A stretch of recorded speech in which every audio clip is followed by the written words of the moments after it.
Hey, we're out here on the driving range with Alvaro Quiros today, and we were just talking to him, wondering how his game was going. How do you think you're hitting the balls? Well, I'm hitting the ball okay.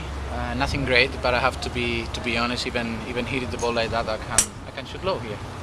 Well, we saw you were hitting them pretty far there yesterday, so we're really excited to see what you can do. How do you feel about the upcoming tournament? Well, it's a special week. I'm very happy to be here playing in Miami, especially in this golf course.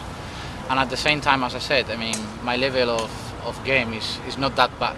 I think with a few changes, I can improve a lot. So we will see. Alrighty, thank you so much.